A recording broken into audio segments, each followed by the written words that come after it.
आप देख रहे हैं प्रदेश का सबसे भरोसेमंद news channel India news Uttar Pradesh Uttarakhand और आपके साथ मैं हूं हेमंत कुमार।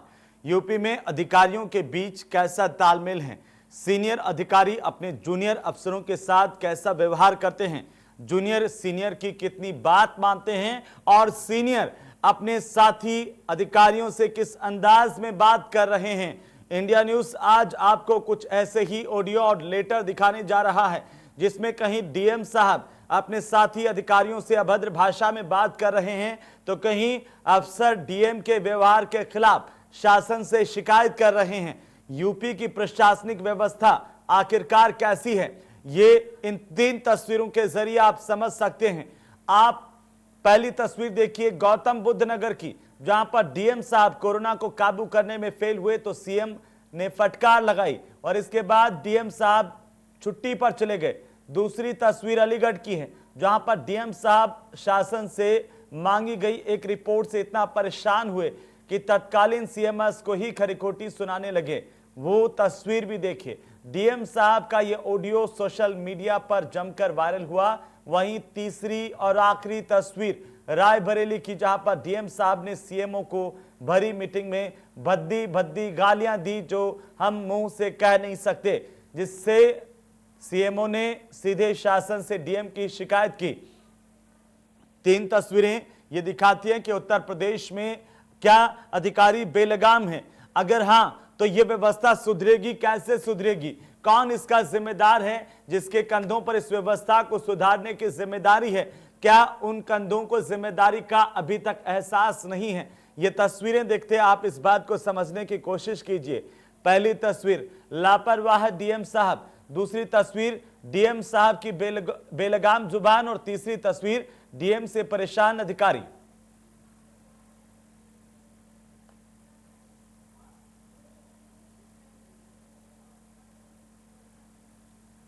तो साहब हैं कि सुनते नहीं हैं, सुनते हैं तो इतने बेलगाम होकर के सुनते हैं कि मुंह से क्या बोल रहे हैं कई बार पता ही नहीं रहता।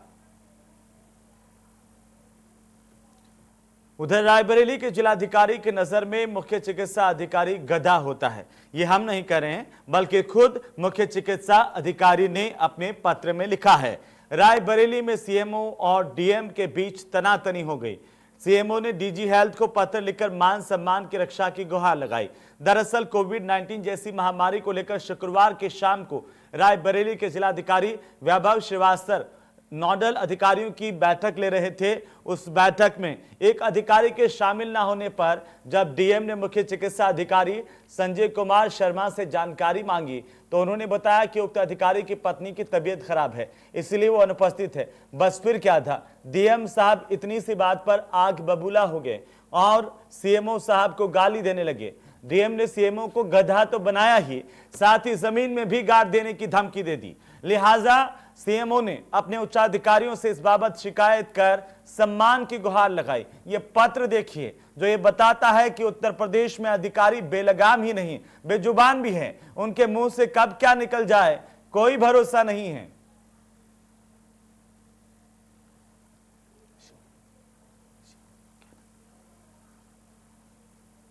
चलिए ज्यादा जानकारी के इसी खबर पर हमारे सहयोगी शिव प्रसाद हमारे साथ जुड़ रहे हैं, हम उनका रुख कर लेते हैं रायबरेली से। आखिर ये पूरा मामला क्या है शिव प्रसाद, जहां पर डीएम को पता नहीं होता कि वे क्या बोल रहे हैं या फिर गुस्सा इतना ज्यादा है कि साफ भूल जाते हैं कि वे किस पद पर हैं और मर्यादा क्या है।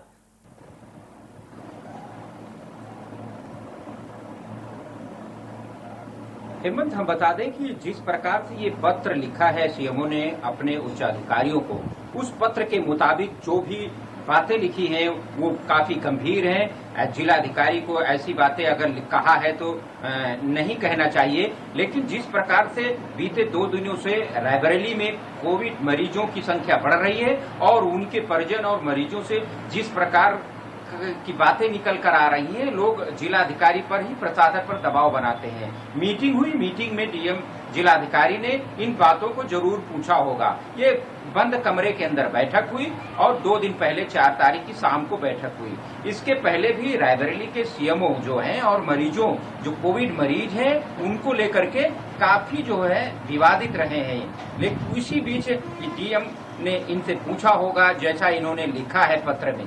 जी अब इस पूरे मामले को लेकर किस तरह की चर्चाएं हैं, क्या कुछ कार्रवाई होती हुई दिखाई दे रही है, किस पर कार्रवाई होगी?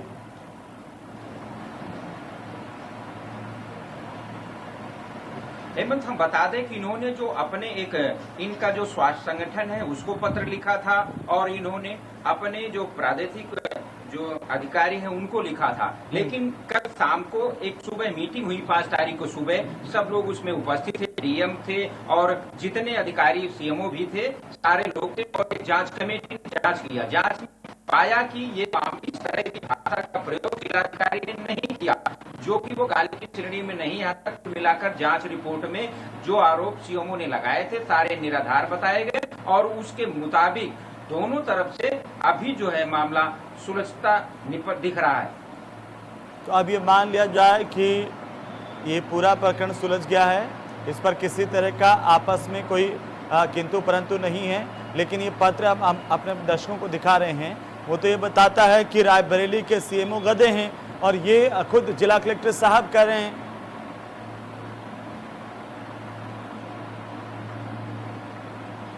एक जांच कमेटी जब कल पूरी मीटिंग हुई, उसमें जांच कमेटी आई थी इन्हीं की, जो जिनको इन्होंने पत्र लिखा था, उसने भी एक लेटर जारी किया है मीडिया के नाम। उसमें साफ साफ लिखा है पूरी कमेटी ने कि जो आरोप लगाए हैं सीएमओ साहब ने जिलाधिकारी पर, वो बेबुनियाद है, और जो जिस भाषा का ये बता रहे हैं कि इस्तेमाल किया, उस भाषा का जिक्र उसमें किया नहीं हुआ है। इस लिहाज से जो है सीएमओ और जो जिलाधिकारी के बीच जो ये नया कल हुआ है, 5 तारीख को सुबह मीटिंग हुई, उस मीटिंग के जो निकल के आ रहा है कि आपसी सामंजस्य बना के कोविड महामारी को जो है, जो दबाव पड़ रहा है, उसको मिलकर साथ काम किया जाए। यही अभी मेरा एक सवाल है सीधे तौर पर, क्या कोविड महामारी और तमाम जो हालात है उसके बीच में हमारे अधिकारी इतने तनाव में आ गए हैं कि कई बार उन्हें भाषा की मर्यादा, गरिमा को पता नहीं रहता? जब एहसास हुआ है तो इस पूरे मामले की लीपापोती करने का प्रयास भी हुआ है।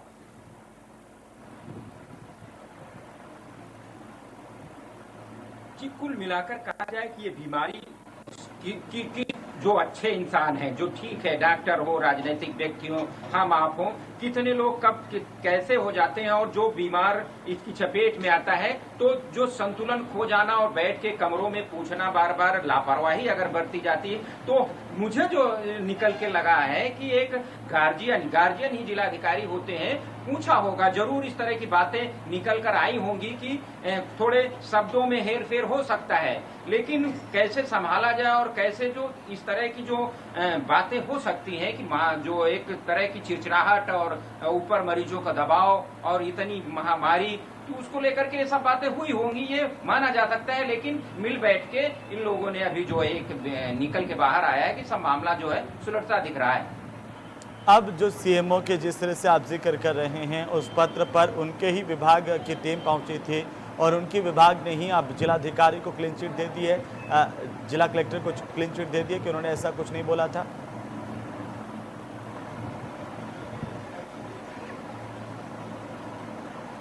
देखिए, ये जो अभी जो मुझे लग रहा है कि ये लड़ाई लंबी चलेगी, क्योंकि कई जिलों से कोविड को लेकर के तमाम खरीदे हुई हैं, किटों के लेकर के आ रहा है, कहीं जिलाधिकारी कहीं उसमें इन्वॉल्व है तो कहीं सीएमओ इन्वॉल्व है। लेकिन रायबरेली में जो जिलाधिकारी हैं, अभी इनको 1 महीने के लगभग हुआ है ये कार्यकाल, उसमें आके, और जो पहले डीएम थे उनको लेकर और इनके बीच में जो सीएमओ रायबरेली है, इनके बीच में कई बार इस तरह की बातें निकल के आई हैं। लेकिन उस समय वो महिला जिलाधिकारी थी, ये पुरुष आए हैं। जो सीएमओ है यहाँ बार बार जो इनका बिहेवियर रहा है, ये अपने को तो यहाँ तक भी बताते हैं कि जो डिप्टी सीएम है हमारे रिश्तेदार हैं, लोगों को, मीडिया को। लेकिन जो जिस प्रकार से कल हुआ है, हो सकता है कि जो बंद कमरे में जिलाधिकारी ने इनको डांटा हो, सारी बातें हैं, लेकिन जिस तरह से इन्होंने पत्र लिखा और पत्र के बाद इन्हीं के सहयोगी, उसमें जो जितने लोग शामिल थे, जिस प्रकार से बाद में इनके सारे आरोप खारिज कर दिए गए हैं, तो ऐसा लग रहा है कि इसमें आगे चल के, ये अभी तो ठीक है, लेकिन आगे चल के जरूर इसमें उच्च अधिकारी और सरकार जरूर संज्ञान लेना चाहिए। बिल्कुल, चलिए शिव, बहुत बहुत शुक्रिया तमाम जानकारी के लिए। और चूंकि इसी तरह का मामला अलीगढ़ के डीएम का भी आया, जहां पर अलीगढ़ के डीएम का एक ऑडियो सोशल मीडिया पर तेजी से वायरल हुआ, और हम आपको बता दें कि इस ऑडियो में डीएम चंद्रभूषण सिंह कथित रूप से सीएमएस को धमकी देते हुए नजर आ रहे हैं कि दीनदयाल अस्पताल के पूर्व सीएमएस डॉक्टर वीके गुप्ता को उन्होंने जूते मारने तक की धमकी दी। वायरल ऑडियो में कई बार उन्होंने तल्ख और आपत्तिजनक लफ्जों का इस्तेमाल किया। डीएम चंद्रभूषण सिंह पिछले 2.5 साल से अलीगढ़ में तैनात है, उन पर तानाशाही के आरोप भी लग रहे हैं। इंडिया न्यूज ऑनलाइन इस ऑडियो की सत्यता की पुष्टि नहीं करता है, लेकिन पहले हम आपको वो ऑडियो सुनवाते हैं। नमस्ते। ये जो उस दिन आपके अस्पताल का आया था, जो वहाँ से शासन से टीम फोन करके पूछते रहते हैं जी, में आया था कि डॉक्टर प्रतिदिन राउंड पर अनिल कुमार ने बताया कि आईसीयू में है, वहाँ का स्टाफ मरीजों की सुनता नहीं है। तो क्या कार्रवाई की आपने? ये सबको लिख करके दे दिया है और मैंने खुद जाकर बात करी है। सबसे मैंने बात करी, जो दीनदयाल की कंप्लेन थी, दीनदयाल की, हाँ दीनदयाल से बात करी, बोले हमें शिकायत कोई नहीं है। उसका वीडियो बनाया, अनिल कुमार की शिकायत थी। हाँ तो उससे जो भी वहाँ पे थे, मैं खुद गया वहाँ पे, तो और सारे लोगों को टाइट कर दिया गया। नहीं होता है ये तो, अब चूंकि शासन से लिख के आया है तो इसमें कार्रवाई तो होनी है। जी जी। अब आपको या तो ये आप इसका जवाब हमें अभी तुरंत भेजिए। आपके पास है चिट्ठी हो पुरानी? सर देखो, आप दिखवा लेता हूँ। नहीं दिखवा के लेते, जो आपके पास भेजा था मैंने रिपोर्ट के लिए, जी, उसमें आया था कि अनिल कुमार ने बताया कि आईसीयू में है, वहाँ का स्टाफ मरीजों की नहीं सुनता है। जी जी। कल 3 घंटे वो सर, वो तो रिकॉर्ड में मेरे सारी जो फाइलें हैं, मैं रोज अभी बैठ के रिव्यू ही कर रहा हूँ। फाइलें जो है मैंने 6 सैंपल मंगा लिए हैं। हेलो, और वो फाइलों को रिव्यू कर रहा हूँ मैं अभी बैठ करके। सुन लो यार तेरी बात को, जिसमें मुझे चीफ सेक्रेटरी को जवाब देना है, तुम बकवास कर रहे हो। मैं तुमसे पूछ रहा हूँ, बता कुछ रहे हो। जी जी। मैं ये पूछ रहा हूँ कि जो दीनदयाल में उस दिन मुख्यमंत्री जी के यहाँ से फीडबैक लिया गया था, जिसमें तुमने आख्या भेजी थी, उसमें जो जवाब जो उसने शिकायतें की है, उसका निस्तारण पे पूछ रहा हूँ मैं।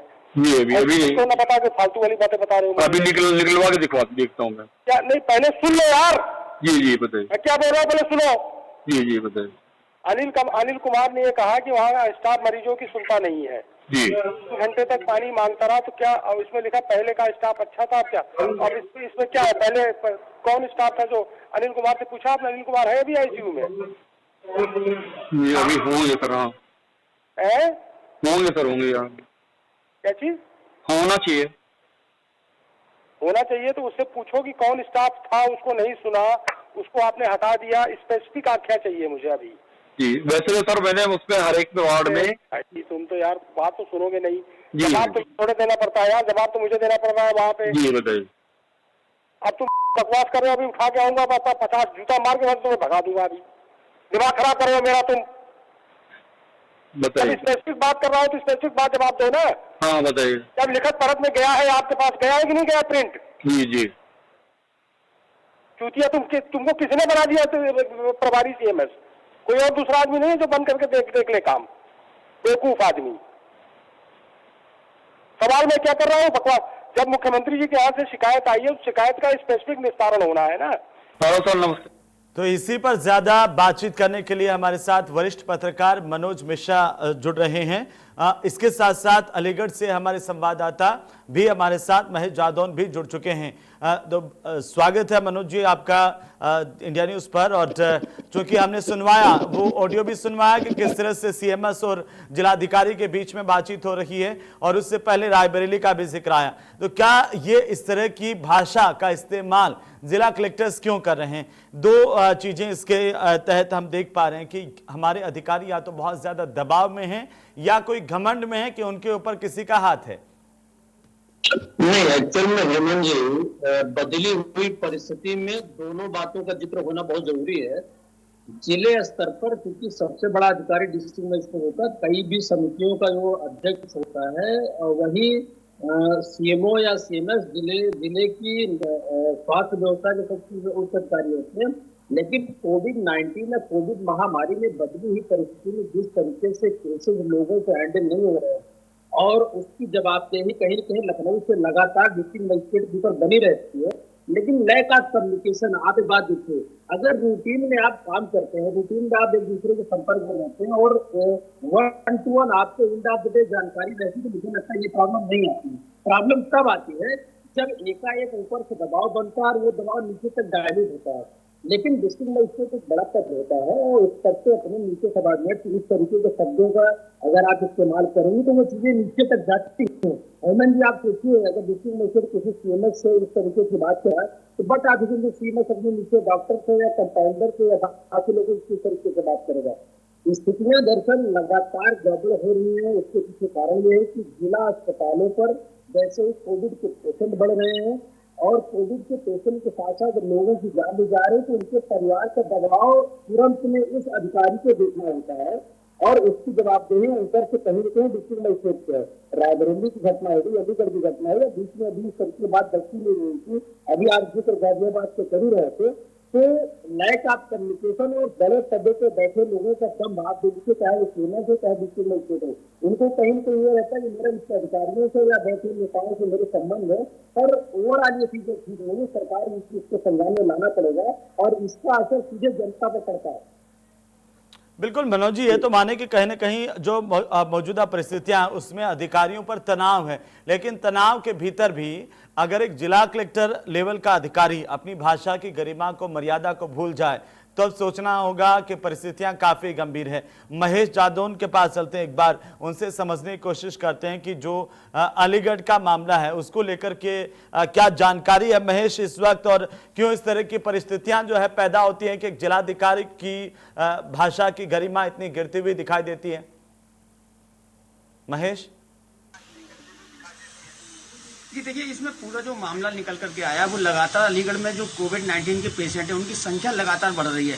रोजाना 150 से 200 पेशेंट निकल रहे हैं और इसको लेके बाकायदा मुख्यमंत्री के स्तर से मॉनिटरिंग की जा रही है कि आखिर कोविड के जो पेशेंट बढ़ते जा रहे हैं उसकी वजह क्या है। इसको लेकर के जब मॉनिटरिंग होती है तो निश्चित रूप से अधिकारियों पर दबाव होता है और जिसके अंदर जो जिलाधिकारी हैं वो पूरे जिले के मालिक होते हैं। लिहाजा किसी भी तरह की शिकायत अगर मुख्यमंत्री के पास तक शिकायत के रूप में पहुंचती है तो उस पर जवाब जिलाधिकारी से मांगा जाता है। और इसी बात को लेकर के जो तत्कालीन सीएम थे, लगभग ये ऑडियो 2 महीने पुराना बताया जा रहा है, इसको लेकर के उन्होंने नाराजगी जाहिर की क्योंकि वो जिलाधिकारी महोदय को इस बात का संज्ञान नहीं बता पाए थे कि आखिर वो शिकायत क्या थी, उसका निस्तारण क्या किया, किस व्यक्ति के द्वारा मिसबिहेव किया गया उस मरीज के साथ।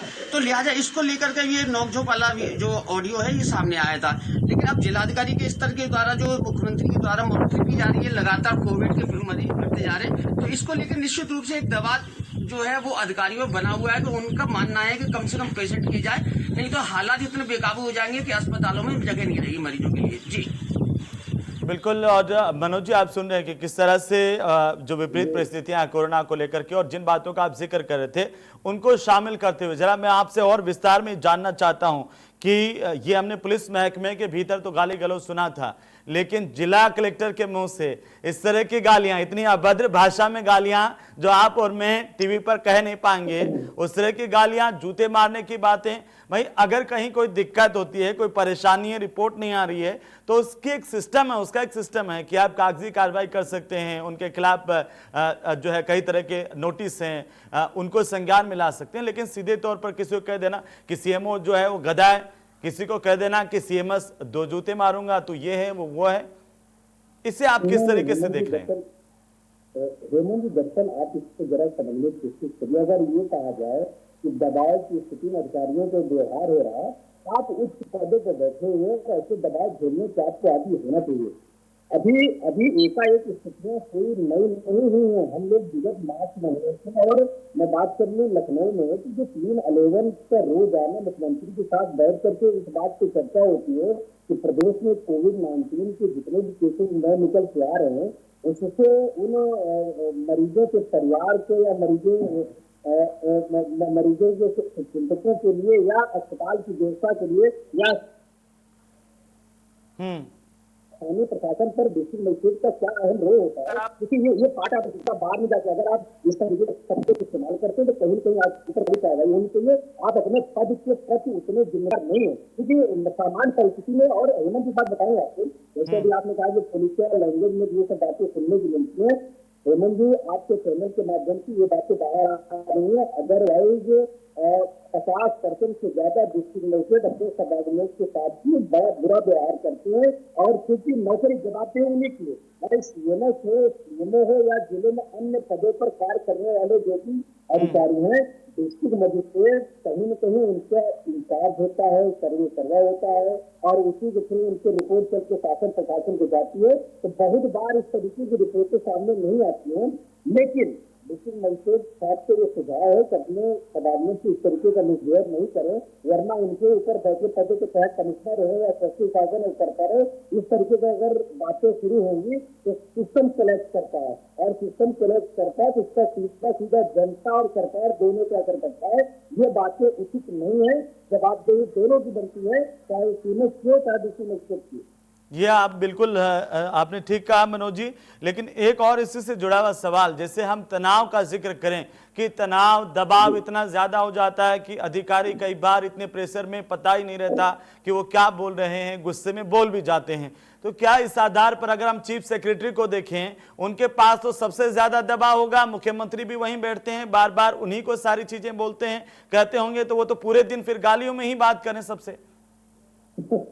देखिए, दबाव की स्थिति है कि जब आप लखनऊ में बैठते हैं राजधानी पे, तो पूरे ब्लॉक स्तर से लेकर के जिले स्तर की रिपोर्ट आपको बराबर आती रहेगी। इसमें बहुत तरीके का प्रेशर होता है, बहुत तरीके की इंफॉर्मेशन होती है जिसको आपको सॉल्व भी करना होता है, डायलॉग भी करना होता है। हमारे यहाँ जैसे मीडिया प्रतिनिधि भी उस पर नजर गड़ाए बैठे रहते हैं कि सरकार अगर कहीं कोई चीज करती है तो हम उसको संज्ञान में लाए बुलाए। तो विषम परिस्थिति में ही काम करना, देखिए आज के चयन की जिस प्रक्रिया से चयन होकर के आप IAS और IPS और CMS या CMS बनते हैं, उनमें ये सब चीजें बड़ी नॉर्मल प्रक्रिया में है। और मुझे लगता है ये DO या CM लेवल पर इसमें बहुत बार ट्रेनिंग हो चुकी होती है। तो लोग दंड में नहीं आए, घमंड में चूर नहीं रहे, स्थितियां विपरीत हैं।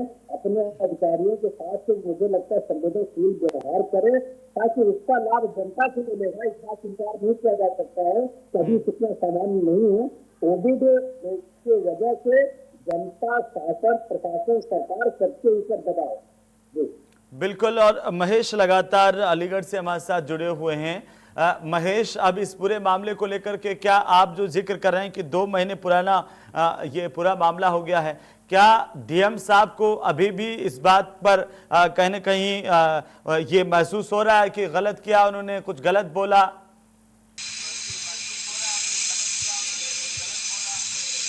जी बिल्कुल, देखिए जब ये ऑडियो आया था 2 महीने के बाद, उस वक्त उससे पहले उनका ट्रांसफर हो चुका था CMO जो थे दीनदयाल हॉस्पिटल के।